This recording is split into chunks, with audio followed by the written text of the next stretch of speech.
Por que algumas coisas na sua vida deram certo quando tinham tudo para dar errado? Por quê? Em certas fases em que você já estava pronto para desistir, surgiu uma força que você não costuma ter? Por quê? Em situações concretas, objetivas, quase matemáticas, o resultado não foi o desastre que todos esperavam? Há episódios da nossa história que não se explicam apenas com esforço pessoal, sorte ou coincidência. E se você olhar com atenção, vai perceber que em muitos desses momentos alguém estava segurando as rédeas da sua alma com muito mais cuidado do que você imagina. Dentro da tradição da igreja, essa presença tem nome, rosto e missão. Não é conceito abstrato, nem recurso emocional para consolar mentes frágeis. A igreja ousa afirmar algo muito sério. A Virgem Maria age na vida espiritual dos filhos de Deus de maneira real. Não como ideia, não como símbolo poético, mas como mãe que recebe de Deus a incumbência de acompanhar, sustentar e conduzir. Essa ação não substitui a graça de Cristo, não concorre com o Espírito Santo, não diminui o papel do Pai. Ao contrário, é exatamente porque Deus é Pai, porque Cristo é Redentor, porque o Espírito Santo é fogo vivo, que Ele quis dar à Igreja uma mãe que participa dessa obra. Santos, doutores e teólogos ao longo dos séculos enxergaram um fio comum. Quando uma alma se aproxima de Maria, algo muda de forma concreta na vida interior dessa pessoa. Talvez você já tenha experimentado isso sem colocar o nome correto. Uma clareza no meio da confusão. Uma paz que atravessa o diagnóstico mais duro. Uma capacidade nova de rezar quando antes a oração parecia um peso. Uma confiança que cresce mesmo sem as circunstâncias melhorarem. Nada disso nasce do nada. Existe uma pedagogia espiritual em andamento. E nessa pedagogia, Nossa Senhora não é enfeite devocional. É instrumento escolhido por Deus. Se isso é verdade, então a pergunta deixa de ser apenas Nossa Senhora me ajuda ou não? A pergunta se torna muito mais profunda. De que modo ela já está agindo na minha história e eu ainda não percebi? Quando essa chave muda, a visão muda. Já não se trata de ter ou não ter devoção mariana por gosto pessoal. Trata-se de reconhecer uma realidade da fé. Maria está ligada à sua vida espiritual de um jeito que talvez você nunca tenha levado a sério. Para compreender como essa presença funciona dentro da alma, sem exagero, sem fantasia, sem sentimentalismo, é preciso dar um passo atrás. É preciso entender que tipo de presença é essa, de onde ela vem e como ela toca concretamente a vida interior de quem caminha na fé. A presença real de Maria na alma. Quando falamos da ação de Nossa Senhora na vida espiritual, muitos imaginam metáforas, inspirações vagas, sentimentos religiosos. Mas a Igreja nunca tratou Maria como um enfeite devocional ou como uma lembrança afetiva da infância. Os grandes teólogos afirmam algo muito mais sólido e ousado. Maria realmente está presente na alma do cristão, e essa presença produz efeitos concretos. Essa presença não é física, como o contato entre dois corpos. Ela é espiritual, operativa, semelhante à forma como um anjo está presente e age. Existem realidades que não dependem de matéria para agir, mas exercem influxo, movimento, direção. Assim como o anjo toca a alma sem mão nem forma, Maria toca a vida interior com uma ação que vem da graça que Deus lhe concedeu. Não se trata de superstição. Trata-se de teologia clássica. Garrigou-Lagrange, doutor das almas e referência na vida interior, chamava essa presença de ação. Ela não é imaginária. Não é simbólica. É operacional. Ela age através das graças que Deus lhe confiou, influenciando a alma como alguém que segura as rédeas de um cavalo sem tocar diretamente sua pele, mas transmitindo direção e segurança pelo contato da força. O bem-aventurado Luiz Eduardo, que vivia essa presença de modo excepcional, descrevia assim: "Eu sinto a presença da Virgem como o cavalo sente as mãos que seguram as rédeas." Ele não falava de visão, nem de sensação física, falava de influxo interior, de direção que se percebe não pelos sentidos, mas pelo movimento da alma, que é conduzida com suavidade e firmeza ao mesmo tempo. Essa ação não substitui a vontade do cristão, não anula a responsabilidade, não dispensa o esforço, ela potencializa, ela orienta, ela ordena. Deus age diretamente, claro, mas escolheu agir também através da mãe que Ele mesmo formou para gerar Cristo e formar Cristo novamente em nós. E por que isso é importante? Porque entender a presença real de Maria muda sua postura espiritual. Tira a relação mariana do campo emocional e coloca no campo existencial. Não é sobre sentir algo, é sobre admitir que existe uma influência real, desejada por Deus, atuando dentro da sua vida interior. Se essa presença é real, então precisamos entender qual é a primeira obra que Maria realiza quando toca uma alma. Maria e a humildade que abre caminho para Deus. Existe uma lei secreta na vida espiritual que ninguém supera.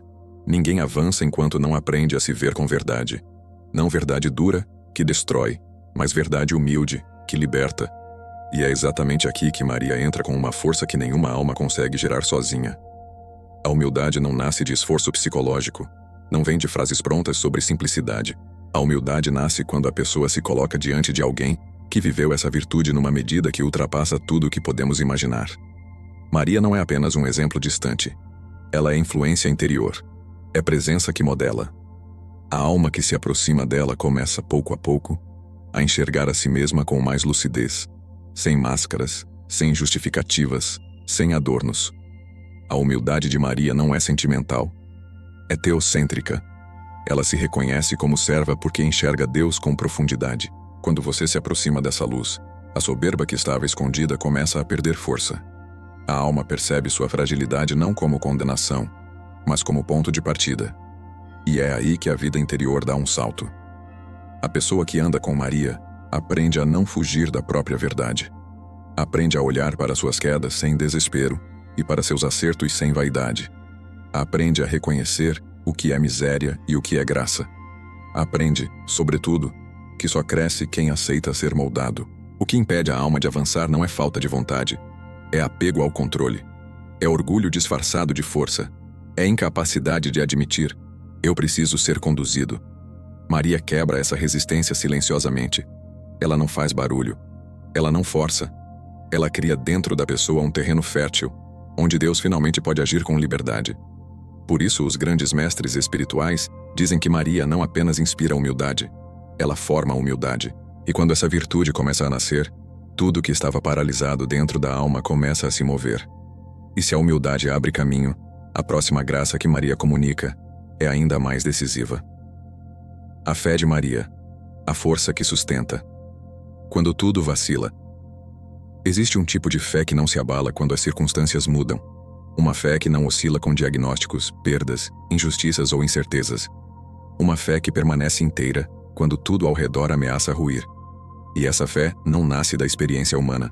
Ela nasce da graça. Ela nasce de Deus.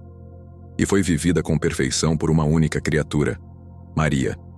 A tradição cristã sempre afirmou que a fé de Maria ultrapassa a medida de qualquer santo, de qualquer profeta, de qualquer alma que caminhou neste mundo.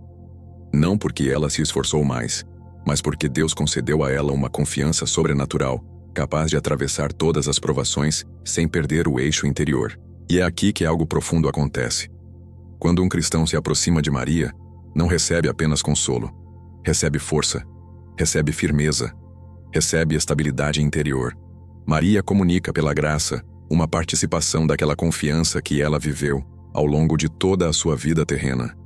A fé que Maria infunde na alma não é euforia espiritual, não é entusiasmo religioso, não é sensação, é lucidez, é coragem, é a capacidade de permanecer de pé quando a lógica humana diz que você deveria ter caído há muito tempo. É a força que sustenta decisões difíceis. É a clareza para escolher o bem mesmo sob pressão. É a paz que resiste quando tudo tenta arrancá-la. Essa fé transforma o modo de enfrentar as provações. Antes, as dificuldades parecem ameaças. Depois, tornam-se caminhos de maturidade espiritual. Antes, a alma reage com medo. Depois, responde com confiança. Antes, o coração tenta controlar tudo. Depois aprende a entregar e a caminhar com firmeza. E isso não é teoria. É realidade vivida por milhares de cristãos ao longo da história. A fé que Maria comunica não cria ilusões, cria raízes. Não empurra a alma para o alto por empolgação, mas sustenta para que ela não desabe. É essa fé que permite manter o olhar fixo em Deus no meio das tempestades. É essa fé que impediu Maria de sucumbir ao pé da cruz. E é essa fé que impede tantos de sucumbirem hoje. Quando humildade e fé se encontram, a alma deixa o território da estagnação espiritual. E então Maria conduz o cristão ao próximo passo: sair da imaturidade interior e avançar no caminho da vida espiritual. Maria e o progresso espiritual. Sair da estagnação. A verdade que poucos admitem é simples. A maioria dos cristãos vive paralisada nas etapas iniciais da vida espiritual. Reza quando pode, luta como consegue, promete mudanças, mas não avança. Não sai do lugar. Sempre recomeça. Sempre tropeça nos mesmos pontos. Não porque não quer crescer, mas porque não sabe como atravessar os bloqueios que travam a alma por dentro. A tradição espiritual chama essas fases de moradas iniciais.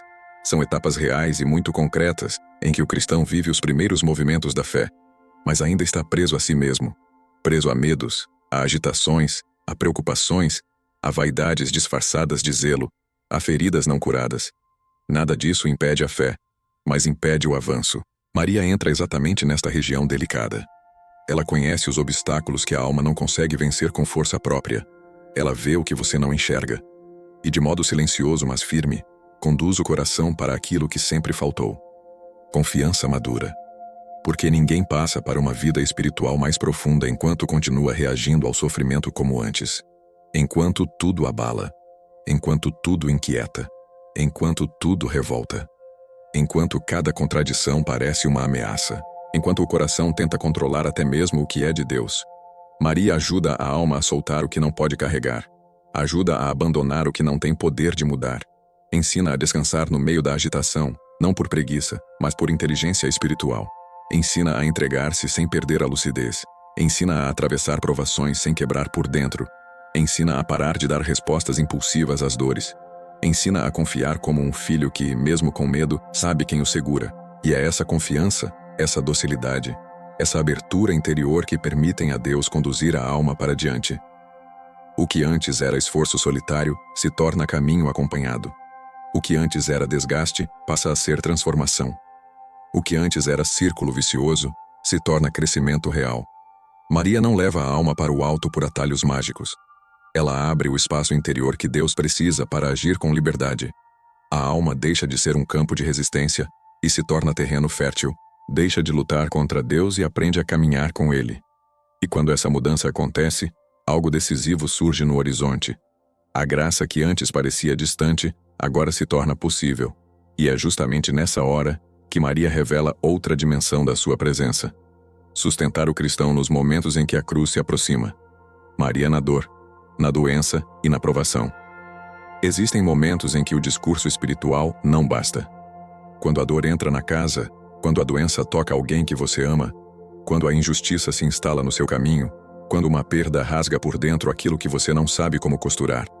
São experiências que arrancam as defesas, silenciam a autossuficiência e revelam a verdade mais dura. Há situações que nenhum raciocínio, nenhuma técnica, nenhum esforço humano consegue sustentar. É nesse ponto que o papel de Maria se torna mais evidente, não por causa de sentimentos, mas porque a fé cristã é concreta. A mãe que ficou de pé ao lado da cruz não está ausente quando a cruz bate à sua porta. Não está distante quando a vida ameaça quebrar aquilo que você guardava com tanto zelo. Não desaparece quando o chão cede e você percebe que não controla absolutamente nada. Maria não remove a dor. Ela impede que a dor destrua você. Ela não cancela a cruz. Ela impede que a cruz expulse Deus do seu coração. Ela não altera o diagnóstico. Ela altera o modo como você atravessa aquilo que não pediu. E essa diferença define destinos. A presença materna de Maria faz algo que o ser humano não consegue fazer sozinho. Sustenta o espírito na hora em que o corpo, a razão e as emoções fraquejam. Sustenta a intenção quando o medo tenta dominar. Sustenta a esperança quando a lógica diz que não existe saída. Sustenta a fé quando tudo à volta parece desmentir a fé. É nesta hora que o cristão descobre que não está diante de uma devoção sentimental, mas diante de uma força real que atravessa gerações. A força da mulher que não fugiu da cruz, que não desmoronou quando assistiu o filho morrer, que não se deixou vencer pelo desespero. A força da mãe que recebeu de Cristo a missão de cuidar daqueles que ele resgatou com o próprio sangue. Por isso tantos testemunhos sérios dizem a mesma coisa, ainda que com palavras diferentes. Se eu permaneci de pé, foi por causa dela. Não porque Maria substitui Deus, mas porque ajuda a alma a não soltar a mão de Deus quando tudo dentro de você quer abandonar a fé para fugir da dor. E quando a alma atravessa a provação sustentada por ela, um sentido novo nasce. Aquilo que parecia castigo se torna caminho. Aquilo que parecia perda se transforma em maturidade. Aquilo que parecia fim se revela começo. E é justamente aqui que tudo converge. Toda a ação de Maria, desde o início, apontava para um único destino. O destino final. Maria, conduz ao coração de Deus. No fim de tudo, quando você olha para trás e percebe como a vida foi conduzida, uma verdade se impõe. Maria nunca foi o ponto de chegada. Sempre foi o caminho. Sempre foi a ponte. Sempre foi o instrumento escolhido para levar o cristão ao lugar que importa, o encontro profundo com Deus. Toda a ação de Maria dentro da alma tem uma direção muito clara. Ela educa para Deus. Ela forma para Deus. Ela purifica para Deus. Ela sustenta para que você permaneça com Deus. Maria não cria dependência afetiva. Maria cria maturidade espiritual. Ela não atrai você para si mesma.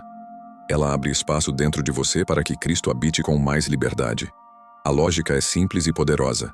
Assim como ela gerou Cristo fisicamente no mundo, agora gera Cristo espiritualmente em você. A tradição sempre ensinou isso. Maria é mãe na ordem da graça porque coopera ativamente na formação da vida interior. Ela não substitui o Redentor, mas participa da obra dele. É missão concedida por Deus, não invenção humana. E quanto mais uma pessoa caminha com Maria, mais percebe o efeito que ela produz. Clareza, constância, fé purificada, humildade profunda, confiança adulta. A alma perde os medos infantis que travavam o progresso espiritual. Ganha solidez, ganha profundidade, ganha capacidade de amar com mais verdade. E isso não vem do esforço humano isolado.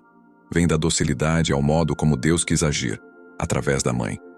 O cristão que se deixa conduzir por Maria não foge das provações, não desmorona nos conflitos, não se perde nos labirintos internos. Ele aprende a permanecer, aprende a suportar, aprende a entregar, aprende a viver diante de Deus com inteireza. E quando isso acontece, a alma entra em outro território, o território da intimidade com Cristo. É aqui que tudo faz sentido. A presença de Maria na sua história não foi um adorno devocional, nem um acréscimo opcional à fé. Foi parte da pedagogia divina para conduzir você ao centro da vida espiritual.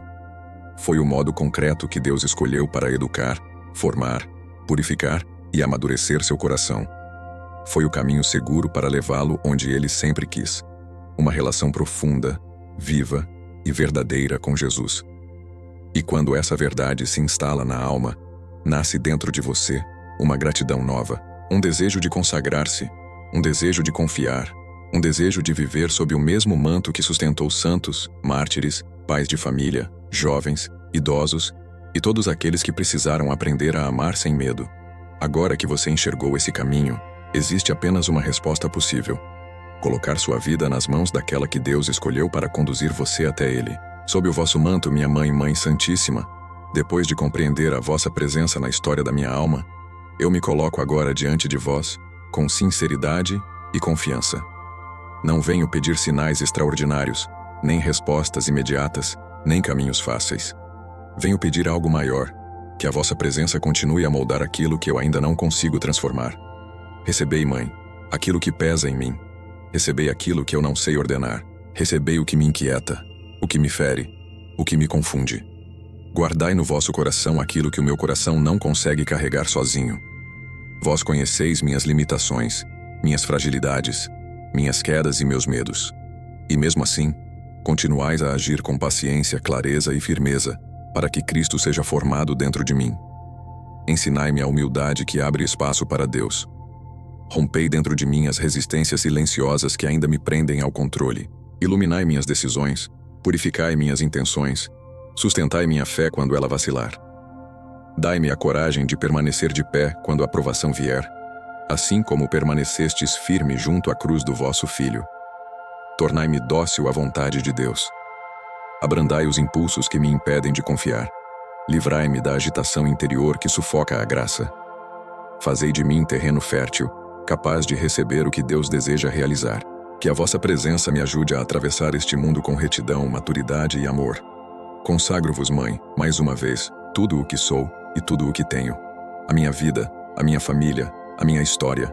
Coloco sob o vosso manto aquilo que eu não consigo dominar e aquilo que ainda preciso aprender. Guardai-me na fé, sustentai-me na esperança, educai-me na caridade. E quando chegar o dia em que eu puder ver com clareza aquilo que hoje só percebo pela fé, que eu possa reconhecer, com gratidão, tudo o que fizestes por mim. Que eu possa contemplar no céu a vossa glória e compreender cada detalhe em que a vossa mão materna me guiou. Maria, minha Mãe, Minha rainha, minha educadora na fé, conduzi-me sempre a Jesus. Formai em mim aquilo que ainda está incompleto. Transformai em Cristo aquilo que ainda é frágil. E guardai-me, todos os dias, sob o vosso manto.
Amém.